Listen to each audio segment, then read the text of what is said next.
What happens when the queen of country collides with the chaos of morning television? Today, we're diving into one of the most explosive live TV moments in recent memory, when Reba McEntire, country royalty herself, hit her breaking point during what was supposed to be a cheerful interview on Today with Jenna and Friends. What began as a lighthearted promo for her new tour and music turned into a tense standoff that left the audience stunned and Reba storming off set. The morning seemed ordinary enough at NBC Studios. Reba arrived, polished and ready, expecting the usual friendly questions, the standard banter, and a chance to connect with fans. Jenna Bush Hager, filling in as lead host, was joined by her rotating panel. The stage was set for what producers had billed as a fun, upbeat entertainment segment. Cameras rolled, the crowd quieted, and Jenna flashed her practiced morning show smile. Good morning, everyone, and welcome back to Today with Jenna and Friends. I am absolutely thrilled to have country music legend Reba McEntire here with us. This morning, Jenna's voice carried that familiar, carefully rehearsed enthusiasm. Reba, thank you for joining us. You look radiant, as always. Reba shifted slightly in her chair. Something in Jenna's tone felt off, less like a welcome, more like a setup.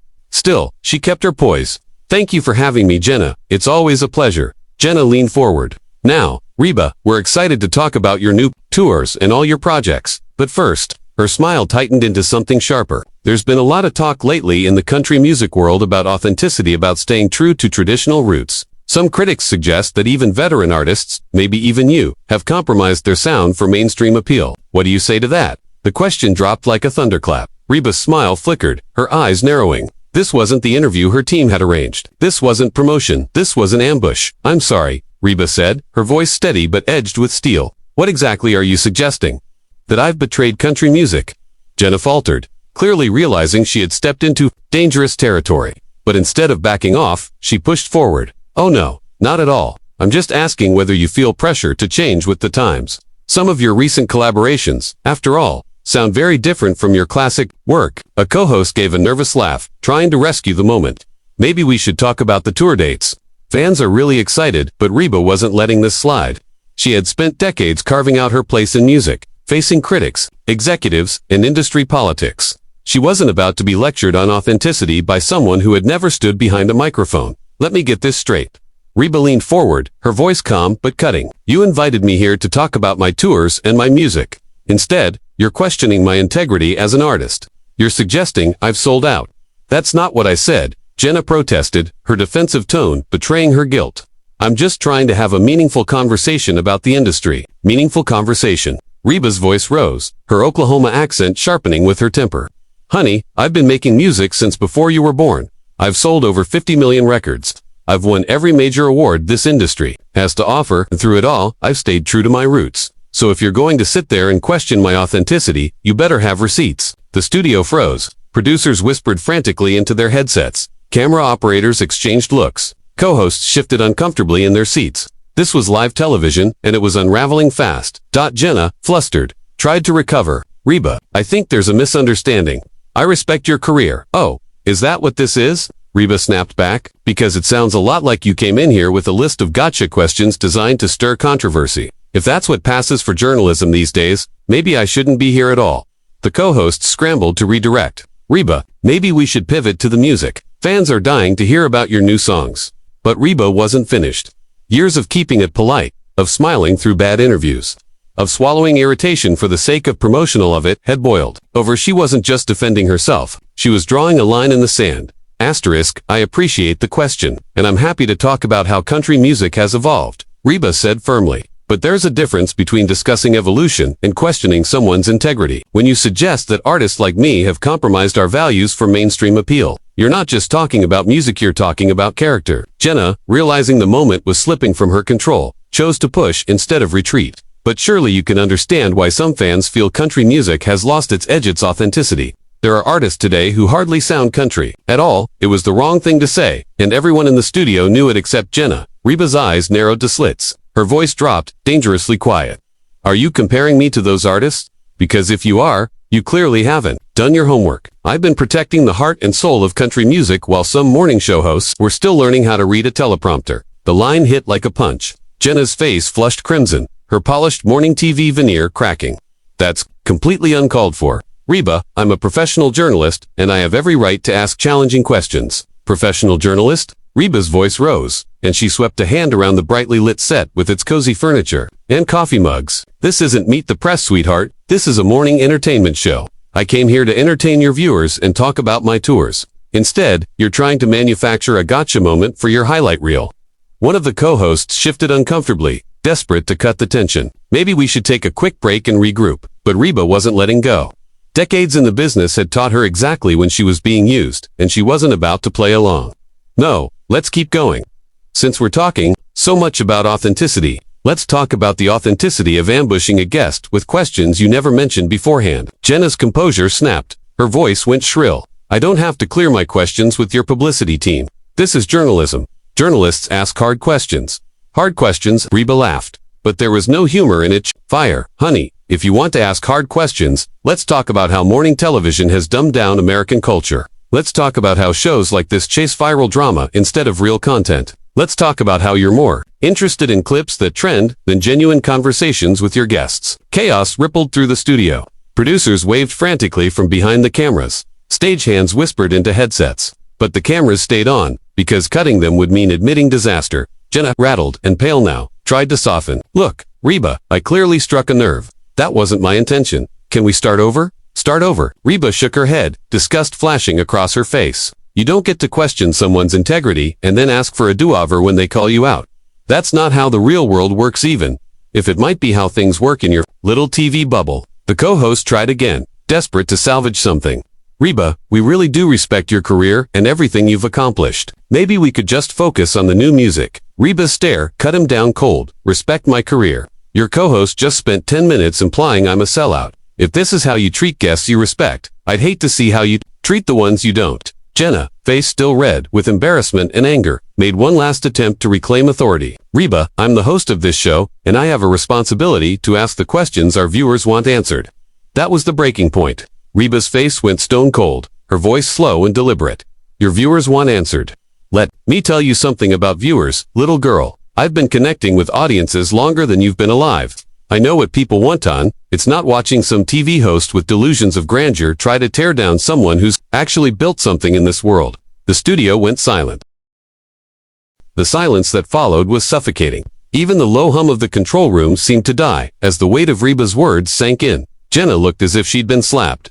The co-hosts were pale with shock, and Reba looked like a woman who had finally run out of patience. "You know what?" Reba said, her voice still deadly calm. "I came here as a professional courtesy, to promote my tours." She rose to her feet, her presence towering over the seated hosts. Her voice hardened to ice. "Let me tell you something about shows. Honey, a real show is 50,000 people in an arena. A real show is connecting with an audience through honesty and emotion. This," she swept her hand around the brightly lit studio with disdain, "this is just television." Jenna scrambled up too, unwilling to be looked down on. "You're being incredibly disrespectful. We invited you here to give you a platform, to promote your work. A platform." Reba's laugh was sharp as broken glass. "I don't need your platform. I've sold more albums than most artists dream of. I've had my own TV show, my own production company. I built an empire on talent and hard work, not by parroting someone else's words off a teleprompter." The male co-host stood now, hands raised in surrender. "Ladies, please live. Can we take this down a notch?" Reba's glare could have melted steel. "Live? Then let me give your viewers something worth watching. A lesson in what happens when you mistake kindness for weakness and professionalism for a pushover." Jenna, fueled by indignation, stepped closer. "You think you can come on my show and talk to me like I'm some intern? I've been doing television for years." Reba's brows shot up in mock surprise. "Oh, years. Then you must be an expert. Tell me, did anyone, in all those years, ever teach you basic courtesy? Or were you too busy learning how to manufacture drama for ratings?" The female co-host nearly begged. "Reba, Jenna, please, we're all professionals here. Professionals." Reba turned on her so fast the woman flinched. "A professional doesn't ambush a guest with loaded questions. A professional doesn't stir up fake controversy. And a professional certainly doesn't sit there silently while their co-host attacks someone, only to beg for peace when the tables turn." Jenna's face was crimson now, her voice trembling with rage. "You're acting like a diva, like you're too good to answer tough questions." The word hit a nerve. Reba's whole demeanor shifted, her voice dropping to a dangerous whisper. "Diva, that's what you call a woman who won't let herself be disrespected. That's what you call someone who refuses to be steamrolled for your agenda." She stepped closer, and Jenna instinctively backed away. "Let me tell you what a diva really is, sweetheart. A diva shows up prepared. A diva treats people with respect until they prove they don't deserve it. A diva isn't afraid to call out unprofessional behavior when she sees it. And after decades of hard work, a diva has earned the right to demand basic courtesy. So if that makes me a diva. Her eyes burned. Then I'll wear it like a crown. Jenna tried to recover, but her voice cracked. I was just doing my job. Your job. Reba's fury swelled again. Your job is to inform and entertain, not ambush guests for cheap headlines. Your job is to add value to people's lives, not tear down those who've built something real. If this is how you do your job, then maybe it's time you found a new one. Reba, please. The male co-host begged. Everyone's emotions are running high. Let's take a breath. Emotions running high. Reba snapped back, her voice thick with scorn. You're damn right. When someone questions my integrity, my authenticity, my life's work, you'd better believe emotions will run high. I've spent 40 years in this business, and I've never once compromised who I am for anyone. Jenna, desperate, fired back. Maybe that's the problem. Maybe you're too set in your ways to see how the industry has changed. The words hung in the air like a death sentence. Everyone on set knew she had just crossed a line she couldn't uncross. Reba went perfectly still. When she finally spoke, her voice was so controlled it was terrifying. To set in my ways, she repeated slowly, tasting each word like poison. Let me tell you what I'm set in, little girl. I'm set in treating people with respect. I'm set in honoring my commitments, in showing up prepared. I'm set in pouring my heart and soul into every song and every performance. If those are outdated ideas to you, then we have nothing more to talk about. And with that, she turned and started for the edge of the set. Panic rippled across the faces of the producers and crew. Their marquee guest was about to walk off live television. What happened next was the kind of live TV nightmare no producer could ever prepare for. The middle of an interview had just turned into the middle of a firestorm. There would be no clever edit, no post-production polish, no chance to sweep it under the rug. Millions were watching it unravel in real time. Where are you going? Jenna called out, her voice cracking with desperation as Reba turned toward the edge of the set.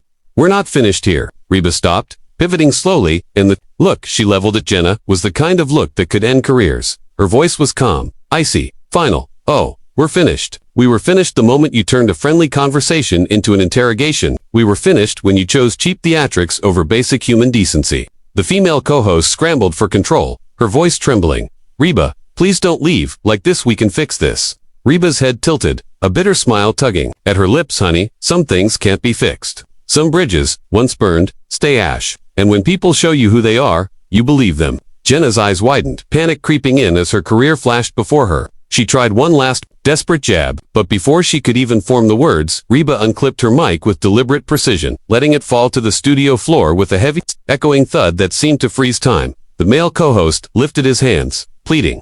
Reba, wait, please, let's not do this live. But Reba was already walking, her stride slow and purposeful, her exit not rushed but regal, every step radiating dignity and defiance. She didn't flinch under the chaos erupting behind her producers' barking orders, stagehands darting around, co-hosts frozen like statues at the edge of the set. She stopped and glanced back at the wreckage she was leaving behind. You know, what's really sad? Her voice, unamplified, still carried clear across the stunned silence. I used to respect this show. I thought it stood for something positive. Turns out, I was wrong. Jenna finally found her voice, raw and strained. Reba, you're embarrassing yourself. This is going to be everywhere. Reba laughed, low and genuine, the kind of laugh that stripped the last shred of power from her opponent. Embarrassing myself? Sweetheart, the only embarrassment here is watching grown adults behave like children on national television. And if this ends up everywhere, then at least for once it'll be the truth. Turning back, toward the cameras, she addressed the millions of viewers directly, her words striking like a closing statement in a trial. To everyone who has ever supported my music, who's come to my shows, who's stood by me all these years, I want you to know I'll never compromise my integrity. Not for a network, not for a record label, and sure as hell not for a morning show. Stunt. The studio was so quiet, the hum of the lights was deafening. No one dared interrupt, not even Jenna. I came here today to talk about music, about joy, about connection. Instead, I got a reminder why I prefer the honesty of a stage to the fakery of a studio. Some things can't be patched over. Some things demand change. And until that happens, there's nothing left to say. With that, Reba turned, her head high, and walked off set. The door closed behind her like the final note of a song, leaving a studio full of shell-shocked faces and three hosts who looked as though they'd just survived a storm. The cameras lingered, catching the carnage in a slumped in her chair. Pale and broken, her co-hosts stunned into silence until, at last, someone had the presence of mind to cut to commercial. It was too late. The damage was done. Reba McEntire had just delivered a masterclass in dignity, live, unscripted, and unforgettable.